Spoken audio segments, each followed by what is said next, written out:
tema desse vídeo polêmico para quem é evangélico, mas que o resto do mundo já tá cansado de saber. Como eu disse esses dias, eu tô lendo esse livro aqui sobre transe e xamanismo, um livro excelente. Para dar uma prévia do assunto, eu vou explicar por que eu tô estudando sobre transe e xamanismo. Meu avô tem Alzheimer, né?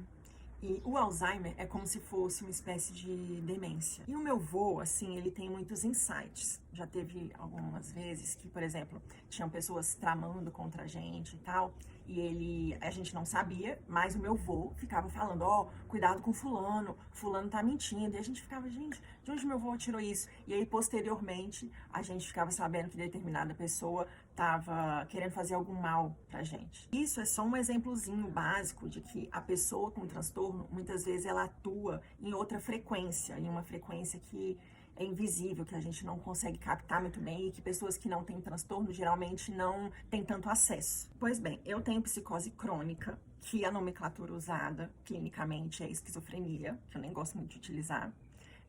Mas que era chamada antigamente de demência precoce. Então, eu, como uma pessoa assim com demência precoce, como meu avô, exatamente como ele, atuo em algumas frequências não comuns. Eu penso de outro jeito. E eu tenho, algumas vezes, o que eu chamo de transe, especialmente nas madrugadas. E é sabido que os xamãs também têm transe. Então, por isso, a minha aproximação dessa temática. Agora, a partezinha que é polêmica para os cristãos evangélicos, mas que o resto do mundo tá cansado de saber. Eu tive um transe esses dias, depois de uma conversinha que eu tive há umas semaninhas atrás com a minha mãe. Eu tava comentando com ela que eu andava meio mal, assim, mentalmente, e que eu achava que isso eram ataques malignos. Minha mãe é uma mulher de fé, assim, apesar de não ir à igreja, nem ter nenhuma prática religiosa. Mas aí ela virou pra mim e falou, Samantha, isso não existe. E aí foi engraçado porque eu fiquei confusa, porque eu sei que algumas palavras de pessoas para mim podem ser oráculos, mas como era um tema que eu tinha muita convicção para mim, essa coisa da batalha espiritual e tudo mais, eu comecei a ficar em dúvida, pensei, isso é outro ataque maligno ou é um oráculo? E aí passou uns dias, eu fui dormir e acordei de madrugada com um transe falando acerca disso. Que o espírito, quando a gente lê na Bíblia espírito, na verdade, não é espírito no sentido de uma pessoa invisível, mas a essência, quer dizer, a essência de uma coisa. E aí vieram todas as passagens bíblicas possíveis na minha mente. Jesus e o Gadareno, o livro de Jó, Saul e Davi, tudo isso. E eu posso fazer uma releitura aqui de todas elas em relação às coisas desse sentido que eu tô falando, entendeu? Mas eu não vou fazer isso, eu vou resumir a questão toda em dizer que quando a Bíblia fala espírito, ela quer dizer só essência. Quando eu estava transtornada, psicótica, eu chegava a pensar assim, meu Deus, não é possível, eu tô endemoniada. Eu pensava isso, imagina as outras pessoas. Hoje, eu não penso mais que eu estava endemoniada, eu penso que o endemoniado, inclusive tido por endemoniado nos escritos antigos e atualmente, o endemoniado é que está com problema psíquico, entendeu?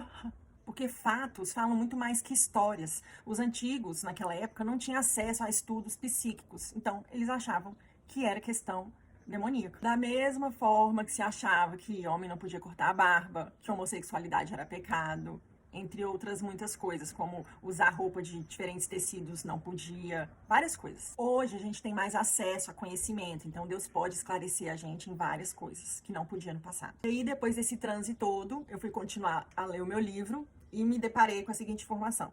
No pensamento xamânico, o espírito talvez seja melhor traduzido como essência do fenômeno. Ai, eu fiquei tão feliz com isso, porque para mim foi uma confirmação. Sei que pessoas como Caio Fábio, Henrique Vieira e outros já falavam coisas no sentido de não haver inferno, coisas desse tipo. Mas para mim não adianta o Papa vir me falar alguma coisa. Eu preciso experienciar aquilo para eu assimilar e entender, sabe? Então agora eu entendi.